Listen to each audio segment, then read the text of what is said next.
Hi everyone, welcome back to my YouTube channel. ನಾನಿವತ್ತು simple and ಕ್ವಿಕ್ಕಾಗಿ ಹಾಗಲಕಾಯಿ ಪಲ್ಯನ ಹೇಗೆ ಮಾಡೋದು ಅಂತ ನಿಮಗೂ ಕೂಡ ತೋರಿಸ್ಕೊಡ್ತೀನಿ. ಮೊದಲಿಗೆ ಹಾಗಲಕಾಯಿನ ಚಿಕ್ಕದಾಗಿ ಕಟ್ ಮಾಡಿಕೊಂಡು ಅದಕ್ಕೆ ಸ್ವಲ್ಪ ಉಪ್ಪು ಬೆರೆಸಿ ಚೆನ್ನಾಗಿ ತೊಳೆದುಕೊಳ್ಬೇಕು.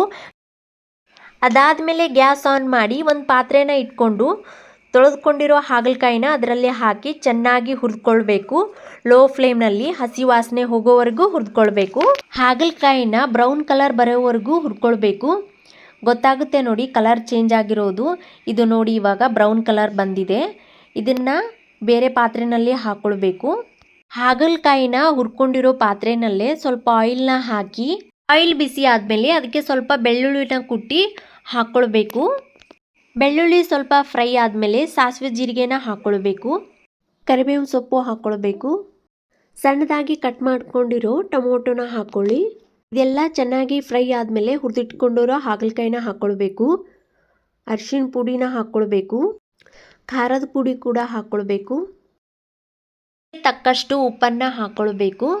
ಅದಾದಮೇಲೆ ಇದ್ರ ಮೇಲೆ ಒಂದು ಪಾತ್ರೆನ ಮುಚ್ಚಿ ಸ್ವಲ್ಪ ಹೊತ್ತು ಬಿಡಬೇಕು. ಯಾಕೆಂದರೆ ಹಾಗಲಕಾಯಿ ಎಲ್ಲ ಚೆನ್ನಾಗಿ ಆಯಿಲಲ್ಲಿ ಫ್ರೈ ಆಗಬೇಕು. ಅದಾದಮೇಲೆ ಶೇಂಗಾ ಪುಡಿನ ಸೇರಿಸ್ಕೊಳ್ಬೇಕು. ಶೇಂಗಾ ಪುಡಿನ ಸೇರಿಸ್ಕೊಂಡಾದ್ಮೇಲೆ ಮತ್ತೆ ಒಂದು 2 ನಿಮಿಷನ ಪಾತ್ರೆನ ಮುಚ್ಚಿಡಬೇಕು. ಅದಾದಮೇಲೆ ಹಾಗಲಕಾಯಿ ಪಲ್ಯ ರೆಡಿ.